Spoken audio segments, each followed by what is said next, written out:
الانفال زمانہ نزول۔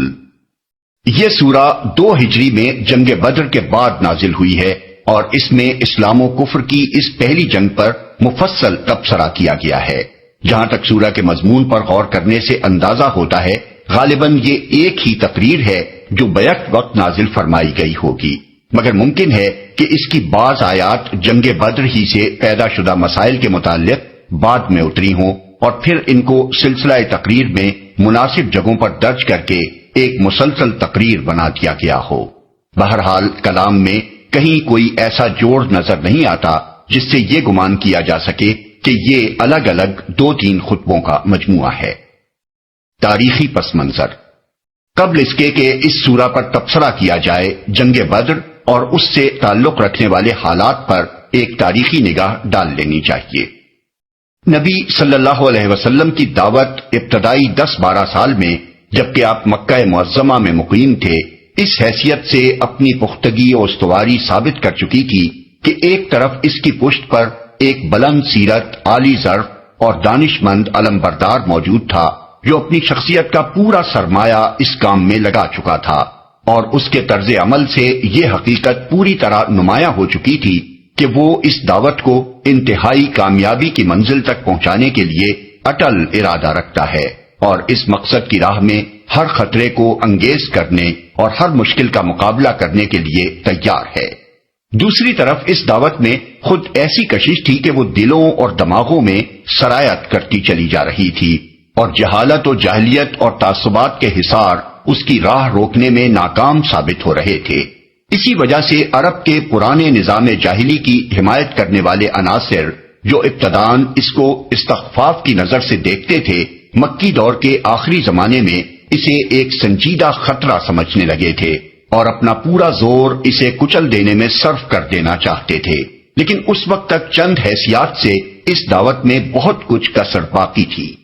اولاً یہ بات ابھی پوری طرح ثابت نہیں ہوئی تھی کہ اس کو ایسے پیروں کی ایک کافی تعداد بہم پہنچ گئی ہے جو صرف اس کے ماننے والے ہی نہیں ہیں بلکہ اس کے اصولوں کا سچا عشق بھی رکھتے ہیں، اس کو غالب و نافذ کرنے کی سعی میں اپنی ساری قوتیں اور اپنا تمام سرمایہ زندگی کھپا دینے کے لیے تیار ہیں اور اس کی خاطر اپنی ہر چیز قربان کر دینے کے لیے، دنیا بھر سے لڑ جانے کے لیے، حتیٰ کہ اپنے عزیز ترین رشتوں کو بھی کاٹ پھینکنے کے لیے آمادہ ہیں۔ اگرچہ مکے میں پیروان اسلام نے قریش کے ظلم و ستم برداشت کر کے اپنی صداقت ایمانی اور اسلام کے ساتھ اپنے تعلق کی مضبوطی کا اچھا خاصا ثبوت دے دیا تھا، مگر ابھی یہ ثابت ہونے کے لیے بہت سی آزمائشیں باقی تھیں کہ دعوت اسلامی کو جاں فروش پیروں کا وہ گروہ میسر آ گیا ہے جو اپنے نسب العین کے مقابلے میں کسی چیز کو بھی عزیز تر نہیں رکھتا۔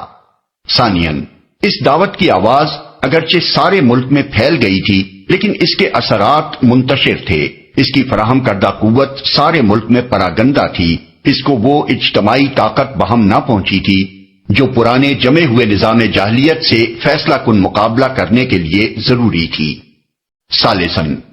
اس دعوت نے زمین میں کسی جگہ بھی جڑ نہیں پکڑی تھی بلکہ ابھی تک وہ صرف ہوا میں سرایت کر رہی تھی۔ ملک کا کوئی خطہ ایسا نہیں تھا جہاں وہ قدم جما کر اپنے موقف کو مضبوط کرتی اور پھر آگے بڑھنے کی سعی کرتی۔ اس وقت تک جو مسلمان جہاں بھی تھا اس کی حیثیت نظام کفر و شرک میں بالکل ایسی تھی جیسی خالی معدے میں کنین کہ معدہ ہر وقت اسے اگل دینے کے لیے زور لگا رہا ہو اور قرار پکڑنے کے لیے اس کو جگہ ہی نہ ملتی ہو۔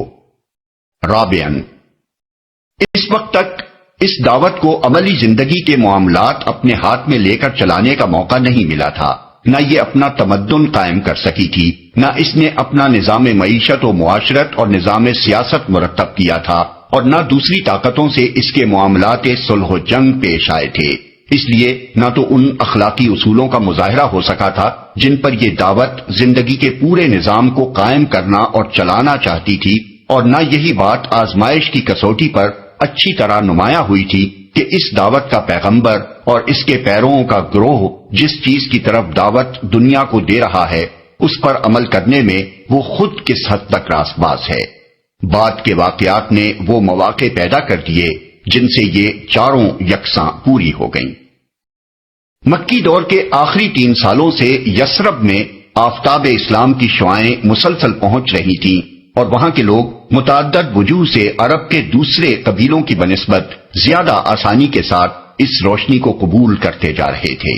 آخر کار نبوت کے 12ویں سال حج کے موقع پر 75 نفوس کا ایک وفد نبی صلی اللہ علیہ وسلم سے رات کی تاریکی میں ملا، اور اس نے نہ صرف یہ کہ اسلام قبول کیا بلکہ آپ کو اور آپ کے پیرووں کو اپنے شہر میں جگہ دینے پر بھی آمادگی ظاہر کی۔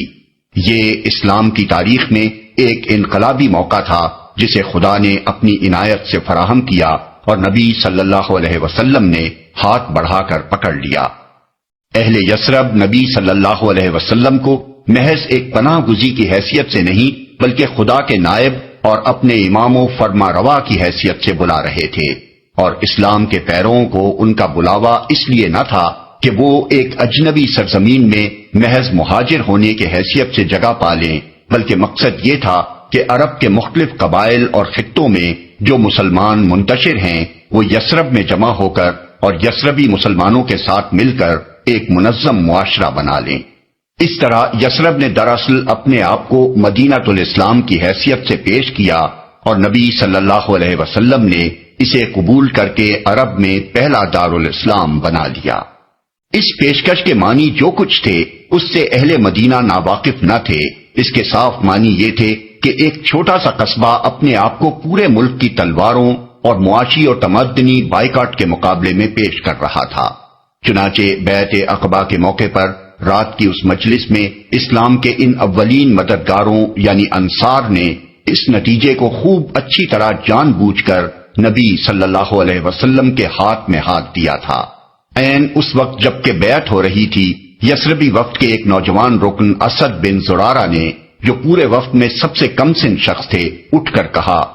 ٹھہرو اے اہل یثرب، ہم لوگ جو ان کے پاس آئے ہیں تو یہ سمجھتے ہوئے آئے ہیں کہ یہ اللہ کے رسول ہیں، اور آج انہیں یہاں سے نکال کر لے جانا تمام عرب سے دشمنی مول لینا ہے۔ اس کے نتیجے میں تمہارے نونہال قتل ہوں گے اور تلواریں تم پر برسیں گی، لہذا اگر تم اس کو برداشت کرنے کی طاقت اپنے اندر پاتے ہو تو ان کا ہاتھ پکڑو، اور اس کا اجر اللہ کے ذمے ہے، اور اگر تمہیں اپنی جانیں عزیز ہیں تو پھر چھوڑ دو اور صاف صاف عذر کر دو، کیونکہ اس وقت عذر کر دینا خدا کے نزدیک زیادہ قابل قبول ہو سکتا ہے۔ اسی بات کو وفد کے ایک دوسرے شخص عباس بن عبادہ بن نزلہ نے دہرایا، جانتے ہو اس شخص سے کس چیز پر بیعت کر رہے ہو؟ آوازیں ہاں جانتے ہیں، تم اس کے ہاتھ پر بیعت کر کے دنیا بھر سے لڑائی مول لے رہے ہو، بس اگر تمہارا خیال یہ ہو کہ جب تمہارے مال تباہی کے اور تمہارے اشراف ہلاکت کے خطرے میں پڑ جائیں تو تم اسے دشمنوں کے حوالے کر دو گے، تو بہتر ہے کہ آج ہی اسے چھوڑ دو، کیونکہ خدا کی قسم یہ دنیا اور آخرت کی رسوائی ہے۔ اور اگر تمہارا ارادہ یہ ہے کہ جو بلاوا تم اس شخص کو دے رہے ہو اس کو اپنے اموال کی تباہی اور اپنے اشراف کی ہلاکت کے باوجود نباہو گے تو بے شک اس کا ہاتھ تھام لو کہ خدا کی قسم یہ دنیا اور آخرت کی بھلائی ہے۔ اس پر تمام وفد نے بالاتفاق کہا، ہم اسے لے کر اپنے اموال کو تباہی اور اپنے اشراف کو ہلاکت کے خطرے میں ڈالنے کے لیے تیار ہیں۔ تب وہ مشہور بیعت واقع ہوئی جسے تاریخ میں بیعت عقبہ ثانیہ کہتے ہیں۔ دوسری طرف اہل مکہ کے لیے یہ معاملہ جو معنی رکھتا تھا وہ بھی کسی سے پوشیدہ نہ تھا۔ دراصل اس طرح محمد صلی اللہ علیہ وسلم کو، جن کی زبردست شخصیت اور غیر معمولی قابلیتوں سے قریش کے لوگ واقف ہو چکے تھے، ایک ٹھکانہ میسر آ رہا تھا، اور ان کی قیادت اور رہنمائی میں پیروان اسلام، جن کی عزیمت و استقامت اور فدائیت کو بھی قریش ایک حد تک آزما چکے تھے، ایک منظم جتھے کی صورت میں مجتمع ہوئے جاتے تھے۔ یہ پرانے نظام کے لیے موت کا پیغام تھا۔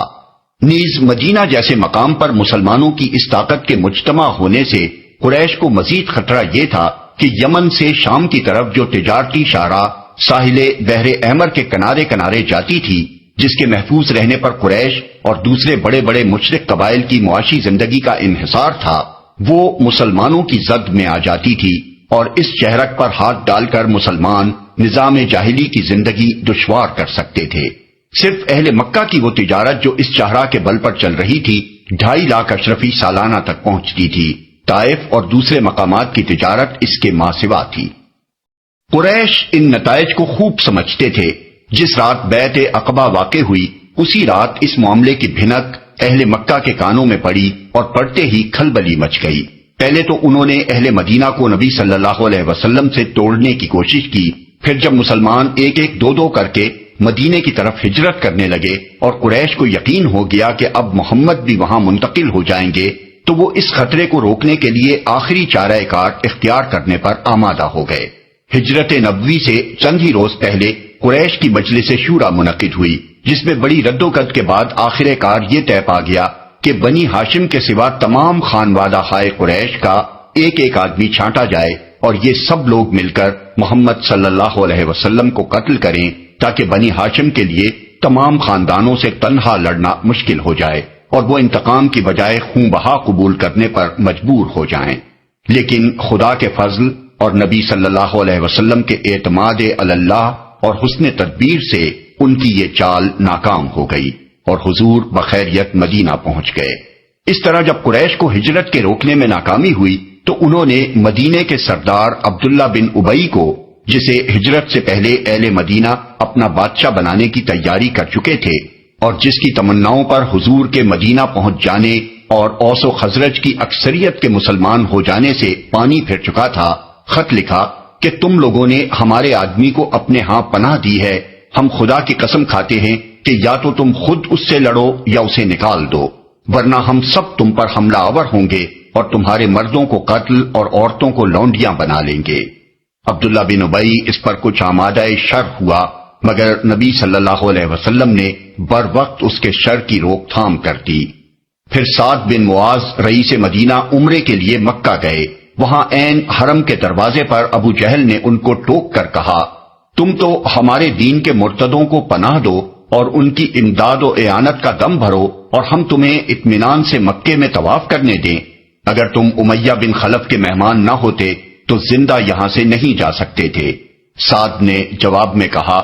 بخدا اگر تم نے مجھے اس چیز سے روکا تو میں تمہیں اس چیز سے روک دوں گا جو تمہارے لیے اس سے شدید تر ہے، یعنی مدینہ پر سے تمہاری راہ گزر۔ یہ گویا اہل مکہ کی طرف سے اس بات کا اعلان تھا کہ زیارت بیت اللہ کی راہ مسلمانوں پر بند ہے، اور اس کا جواب اہل مدینہ کی طرف سے یہ تھا کہ شامی تجارت کا راستہ مخالفین اسلام کے لیے پرخطر ہے،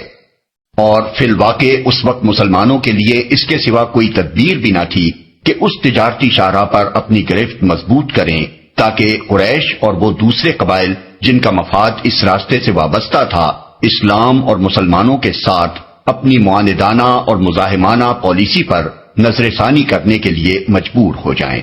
چنانچہ مدینہ پہنچتے ہی نبی صلی اللہ علیہ وسلم نے نوخیز اسلامی سوسائٹی کے ابتدائی نظم و نسق اور اطراف مدینہ کی یہودی آبادیوں کے ساتھ معاملہ طے کرنے کے بعد سب سے پہلے جس چیز پر توجہ منعطف فرمائی وہ اسی شاہراہ کا مسئلہ تھا۔ اس مسئلے میں حضور نے دو اہم تدبیریں اختیار کی۔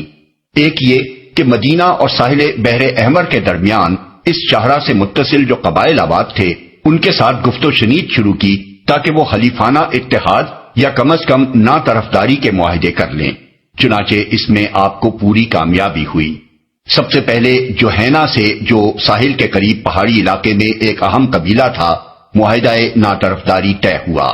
پھر 1 ہجری کے آخر میں بنی زمرہ سے، جن کا علاقہ یمبو اور ذوالشیرہ سے متصل تھا، دفاعی معاونت یعنی ڈیفینسو الائنس کی قرارداد ہوئی۔ پھر 2 ہجری کے وسط میں بنی مدلج بھی اس قرارداد میں شریک ہو گئے، کیونکہ وہ بنی زمرہ کے ہمسائے اور حلیف تھے۔ مزید برآں تبلیغ اسلام نے ان قبائل میں اسلام کے حامیوں اور پیروں کا بھی ایک اچھا خاصا عنصر پیدا کر دیا۔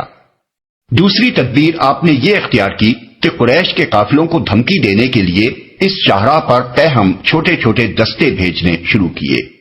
اور بعض دستوں کے ساتھ آپ خود بھی تشریف لے گئے۔ پہلے سال اس طرح کے 4 دستے گئے جو مغازی کی کتابوں میں سریہ حمزہ، سریہ عبیدہ بن حارث، سریہ سعد بن ابی وقاص اور غزوۃ الابوا کے نام سے موسوم ہیں۔ اسلامی تاریخ کی اصلاح میں سریہ اس مہم کو کہتے تھے جو نبی صلی اللہ علیہ وسلم کسی صحابی کی قیادت میں بھیجا کرتے تھے، اور غزوہ اس مہم کو کہتے تھے جس کی قیادت حضور خود فرماتے تھے۔ اور دوسرے سال کے ابتدائی مہینوں میں 2 مزید طاقتیں اسی جانب کی گئیں، جن کو اہل مغازی غزوہ بوات اور غزوہ ذوالعشیرہ کے نام سے یاد کرتے ہیں۔ ان تمام مہموں کی 2 خصوصیتیں قابل لحاظ ہیں۔ ایک یہ کہ ان میں سے کسی میں نہ تو کشت و خون ہوا اور نہ کوئی قافلہ لوٹا گیا، جس سے یہ صاف ظاہر ہوتا ہے کہ ان طاقتوں کا اصل مقصود قریش کو ہوا کا رخ بتانا تھا۔ دوسرے یہ کہ ان میں سے کسی طاقت میں بھی حضور نے اہل مدینہ کا کوئی آدمی نہیں لیا، بلکہ تمام دستے خالص مکی مہاجرین ہی سے مرتب فرماتے رہے، تاکہ حتی الامکان یہ کشمکش قریش کے اپنے ہی گھر والوں تک محدود رہے اور دوسرے قبیلوں کے اس میں الجھنے سے آگ پھیل نہ جائے۔ ادھر سے اہل مکہ بھی مدینہ کی طرف غارت گر دستے بھیجتے رہے، چنانچہ انہی میں سے ایک دستے نے قرز بن جابر الفہری کی قیادت میں عین مدینے کے قریب ڈاکہ مارا اور اہل مدینہ کے مویشی لوٹ لیے۔ قریش کی کوشش اس سلسلے میں یہ رہی کہ دوسرے قبیلوں کو بھی اس کشمکش میں الجھا دیں، نیز یہ کہ انہوں نے بات کو محض دھمکی تک محدود نہ رکھا بلکہ لوٹ مار تک نوبت پہنچا دی۔ حالات یہاں تک پہنچ چکے تھے کہ شعبان 2 ہجری فروری یا مارچ 623 عیسوی میں قریش کا ایک بہت بڑا قافلہ، جس کے ساتھ تقریباً 50,000 اشرفی کا مال تھا اور 30-40 سے زیادہ محافظ نہ تھے، شام سے مکے کی طرف پلٹتے ہوئے اس علاقے میں پہنچا جو مدینے کی زد میں تھا۔ چونکہ مال زیادہ تھا، محافظ کم تھے اور سابق حالات کی بنا پر خطرہ قوی تھا کہ کہیں مسلمانوں کا کوئی طاقتور دستہ اس پر چھاپا نہ مار دے،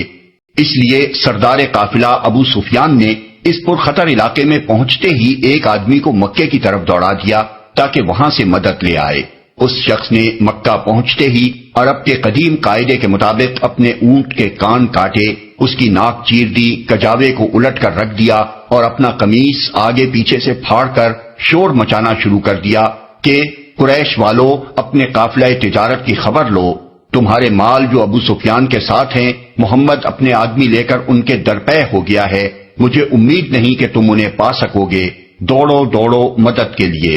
اس پر سارے مکے میں ہیجان برپا ہو گیا۔ قریش کے تمام بڑے بڑے سردار جنگ کے لیے تیار ہو گئے۔ تقریباً 1000 مردان جنگی، جن میں سے 600 زرہ پوش تھے اور جن میں 100 سواروں کا رسالہ بھی شامل تھا، پوری شان و شوکت کے ساتھ لڑنے کے لیے چلے۔ ان کے پیش نظر صرف یہی کام نہ تھا کہ اپنے قافلے کو بچا لائیں، بلکہ وہ اس ارادے سے نکلے تھے کہ اس آئے دن کے خطرے کو ہمیشہ کے لیے ختم کر دیں اور مدینے میں یہ مخالف طاقت جو ابھی نئی نئی مجتمع ہونی شروع ہوئی ہے، اسے کچل ڈالیں اور اس نواح کے قبائل کو اس حد تک مرغوب کر دیں کہ آئندہ کے لیے یہ تجارتی راستہ بالکل محفوظ ہو جائے۔ اب نبی صلی اللہ علیہ وسلم نے جو حالات سے ہمیشہ باخبر رہتے تھے، محسوس فرمایا کہ فیصلے کی گھڑی آ پہنچی ہے، اور یہ ٹھیک وہ وقت ہے جبکہ ایک جسورانہ اقدام اگر نہ کر ڈالا گیا تو تحریک اسلامی ہمیشہ کے لیے بے جان ہو جائے گی، بلکہ بعید نہیں کہ اس تحریک کے لیے سر اٹھانے کا پھر کوئی موقع ہی باقی نہ رہے۔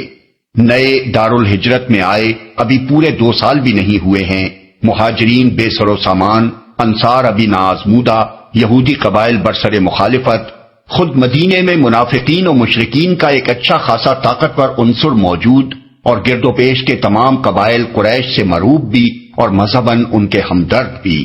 ایسے حالات میں اگر قریش مدینے پر حملہ آور ہو جائیں تو ہو سکتا ہے کہ مسلمانوں کی مٹھی بھر جماعت کا خاتمہ ہو جائے، لیکن اگر وہ حملہ نہ کریں اور صرف اپنے زور سے قافلے کو بچا کر ہی نکال لے جائیں اور مسلمان دبکے بیٹھے رہیں، تب بھی یکلخت مسلمانوں کی ایسی ہوا اکھڑے گی کہ عرب کا بچہ بچہ ان پر دلیر ہو جائے گا اور ان کے لیے ملک بھر میں پھر کوئی جائے پناہ باقی نہ رہے گی۔ آس پاس کے سارے قبائل قریش کے اشاروں پر کام کرنا شروع کر دیں گے۔ مدینے کے یہودی اور منافقین و مشرکین علل اعلان سر اٹھائیں گے اور دارالہجرت میں جینا مشکل کر دیں گے۔ مسلمانوں کا کوئی روب و اثر نہ ہوگا کہ اس کی وجہ سے کسی کو ان کی جان و مال اور آبرو پر ہاتھ ڈالنے میں تامل ہو۔ اس بنا پر نبی صلی اللہ علیہ وسلم نے عزم فرما لیا کہ جو طاقت بھی اس وقت میسر ہے اسے لے کر نکلیں اور میدان میں فیصلہ کریں کہ جینے کا بلبوتا کس میں ہے اور کس میں نہیں ہے۔ اس فیصلہ کن اقدام کا ارادہ کر کے آپ نے انصار و مہاجرین کو جمع کیا اور ان کے سامنے ساری پوزیشن صاف صاف رکھ دی کہ ایک طرف شمال میں تجارتی قافلہ ہے اور دوسری طرف جنوب سے قریش کا لشکر چلا آ رہا ہے۔ اللہ کا وعدہ ہے کہ ان دونوں میں سے کوئی ایک تمہیں مل جائے گا، بتاؤ تم کس کے مقابلے پر چلنا چاہتے ہو؟ جواب میں ایک بڑے گروہ کی طرف سے اس خواہش کا اظہار ہوا کہ قافلے پر حملہ کیا جائے، لیکن نبی صلی اللہ علیہ وسلم کے پیش نظر کچھ اور تھا۔ اس پر مہاجرین میں سے مقداد بن عمرو نے اٹھ کر کہا، یا رسول اللہ، جدھر آپ کا رب آپ کو حکم دے رہا ہے اسی طرف چلیے، ہم آپ کے ساتھ ہیں، جس طرف بھی آپ جائیں۔ ہم بنی اسرائیل کی طرح یہ کہنے والے نہیں ہیں کہ جاؤ تم اور تمہارا خدا دونوں لڑیں، ہم تو یہاں بیٹھے ہیں۔ نہیں، ہم کہتے ہیں کہ چلیے آپ اور آپ کا خدا دونوں لڑیں، اور ہم آپ کے ساتھ جانیں لڑائیں گے جب تک کہ ہم میں سے ایک آنکھ بھی گردش کر رہی ہے۔ مگر لڑائی کا فیصلہ انصار کی رائے معلوم کیے بغیر نہیں کیا جا سکتا تھا، کیونکہ ابھی تک فوجی اقدامات میں ان سے کوئی مدد نہیں لی گئی تھی، اور ان کے لیے یہ آزمائش کا پہلا موقع تھا کہ اسلام کی حمایت کا جو عہد انہوں نے اول روز کیا تھا اسے وہ کہاں تک نبھانے کے لیے تیار ہیں۔ اس لیے حضور نے براہ راست ان کو مخاطب کیے بغیر پھر اپنا سوال دہرایا۔ اس پر سعد بن معاذ اٹھے، انہوں نے عرض کیا، شاید حضور کا روح سخن ہماری طرف ہے۔ فرمایا، ہاں۔ انہوں نے کہا، ہم آپ پر ایمان لائے ہیں، آپ کی تصدیق کر چکے ہیں کہ آپ جو کچھ لائے ہیں وہ حق ہے، اور آپ سے سمع و طاعت کا پختہ عہد مان چکے ہیں۔ پس اے اللہ کے رسول، جو کچھ آپ نے ارادہ فرما لیا ہے اسے کر گزریے، قسم ہے اس ذات کی جس نے آپ کو حق کے ساتھ بھیجا ہے۔ اگر آپ ہمیں لے کر سامنے سمندر پر جا پہنچیں اور اس میں اتر جائیں تو ہم آپ کے ساتھ کودیں گے، اور ہم میں سے ایک بھی پیچھے نہ رہے گا۔ ہم کو یہ ہرگز ناگوار نہیں ہے کہ آپ کل ہمیں لے کر دشمن سے جا بھیڑیں۔ ہم جنگ میں ثابت قدم رہیں گے، مقابلے میں سچی جانثاری دکھائیں گے، اور بعید نہیں کہ اللہ آپ کو ہم سے وہ کچھ دکھوا دے جسے دیکھ کر آپ کی آنکھیں ٹھنڈی ہو جائیں۔ پس اللہ کی برکت کے بھروسے پر آپ ہمیں لے چلیں۔ ان تقریروں کے بعد فیصلہ ہو گیا کہ قافلے کی بجائے لشکر قریش ہی کے مقابلے پر چلنا چاہیے، لیکن یہ فیصلہ کوئی معمولی فیصلہ نہ تھا۔ جو لوگ اس تنگ وقت میں لڑائی کے لیے اٹھے تھے ان کی تعداد 300 سے کچھ زائد تھی۔ 86 مہاجر، 61 قبیلہ اوس کے اور 170 قبیلہ خزرج کے، جن میں صرف 2-3 کے پاس گھوڑے تھے، اور باقی آدمیوں کے لیے 70 اونٹوں سے زیادہ نہ تھے، جن پر 3-3 4-4 اشخاص باری باری سے سوار ہوتے تھے۔ سامان جنگ بھی بالکل ناکافی تھا، صرف 60 آدمیوں کے پاس زرہیں تھیں، اسی لیے چند سرفروش فدائیوں کے سوا اکثر آدمی جو اس خطرناک مہم میں شریک تھے دلوں میں سہم رہے تھے، اور انہیں ایسا محسوس ہوتا تھا کہ جانتے بوجھتے موت کے منہ میں جا رہے ہیں۔ مصلحت پرست لوگ جو اگرچہ دائرہ اسلام میں داخل ہو چکے تھے مگر ایسے ایمان کے قائل نہ تھے جس میں جان و مال کا زیاں ہو، اس مہم کو دیوانگی سے تعبیر کر رہے تھے، اور ان کا خیال تھا کہ دینی جذبے نے ان لوگوں کو پاگل بنا دیا ہے۔ مگر نبی اور مومنین صادقین یہ سمجھ چکے تھے کہ یہ وقت جان کی بازی لگانے ہی کا ہے، اس لیے اللہ کے بھروسے پر وہ نکل کھڑے ہوئے، اور انہوں نے سیدھی جنوب مغرب کی راہ لی جدھر سے قریش کا لشکر آ رہا تھا۔ حالانکہ اگر ابتدا میں قافلے کو لوٹنا مقصود ہوتا تو شمال مغرب کی راہ لی جاتی۔ یہاں یہ بات قابل ذکر ہے کہ جنگ بدر کے بیان میں تاریخ و سیرت کے مصنفین نے ان روایات پر اعتماد کر لیا ہے جو حدیث اور مغازی کی کتابوں میں وارد ہوئی ہیں، لیکن ان روایات کا بڑا حصہ قرآن کے خلاف ہے اور قابل اعتماد نہیں ہے۔ محض ایمان ہی کی بنا پر ہم جنگ بدر کے متعلق قرآن کے بیان کو سب سے زیادہ معتبر سمجھنے پر مجبور نہیں ہیں، بلکہ تاریخی حیثیت سے بھی آج اس جنگ کے متعلق اگر کوئی معتبر ترین بیان موجود ہے تو وہ یہی سورہ انفال ہے، کیونکہ یہ لڑائی کے بعد ہی متصلاً نازل ہوئی تھی، اور خود شرکائے جنگ اور مخالف و موافق سب نے اس کو سنا اور پڑھا تھا۔ معاذ اللہ اس میں کوئی ایک بات بھی خلاف واقعہ ہوتی تو ہزاروں زبانیں اس کی تردید کر ڈالتی۔ 17 رمضان کو بدر کے مقام پر فریقین کا مقابلہ ہوا، جس وقت دونوں لشکر ایک دوسرے کے مقابل ہوئے، اور نبی صلی اللہ علیہ وسلم نے دیکھا کہ 3 کافروں کے مقابلے میں ایک مسلمان ہے اور وہ بھی پوری طرح مسلح نہیں ہے، تو خدا کے آگے دعا کے لیے ہاتھ پھیلا دیے اور انتہائی خضوع و تضرع کے ساتھ عرض کرنا شروع کیا، خدایا یہ ہیں قریش اپنے سامان غرور کے ساتھ آئے ہیں تاکہ تیرے رسول کو جھوٹا ثابت کریں، خداوندا بس اب آ جائے تیری وہ مدد جس کا تو نے مجھ سے وعدہ کیا تھا، اے خدا اگر آج یہ مٹھی بھر جماعت ہلاک ہو گئی تو روئے زمین پر پھر تیری عبادت نہ ہوگی۔ اس مارکہ کارزار میں سب سے زیادہ سخت امتحان مہاجرین مکہ کا تھا، جن کے اپنے بھائی بند سامنے سفارا تھے، کسی کا باپ، کسی کا بیٹا، کسی کا چچا، کسی کا ماموں، کسی کا بھائی اس کی اپنی تلوار کی زد میں آ رہا تھا اور اپنے ہاتھوں اپنے جگر کے ٹکڑے کاٹنے پڑ رہے تھے۔ اس کڑی آزمائش سے صرف وہی لوگ گزر سکتے تھے جنہوں نے پوری سنجیدگی کے ساتھ حق سے رشتہ جوڑا ہو اور جو باطل کے ساتھ سارے رشتے قطع کر ڈالنے پر تل گئے ہوں۔ اور انصار کا امتحان بھی کچھ کم سخت نہ تھا۔ اب تک تو انہوں نے عرب کے طاقتور ترین قبیلے قریش اور اس کے حلیف قبائل کی دشمنی صرف اسی حد تک مول لی تھی کہ ان کے الرغم مسلمانوں کو اپنے ہاں پناہ دے دی تھی، لیکن اب تو وہ اسلام کی حمایت میں ان کے خلاف لڑنے بھی جا رہے تھے، جس کے معنی یہ تھے کہ ایک چھوٹی سی بستی جس کی آبادی چند ہزار نفوس سے زیادہ نہیں ہے، سارے ملک عرب سے لڑائی مول لے رہی ہے۔ یہ جسارت صرف وہی لوگ کر سکتے تھے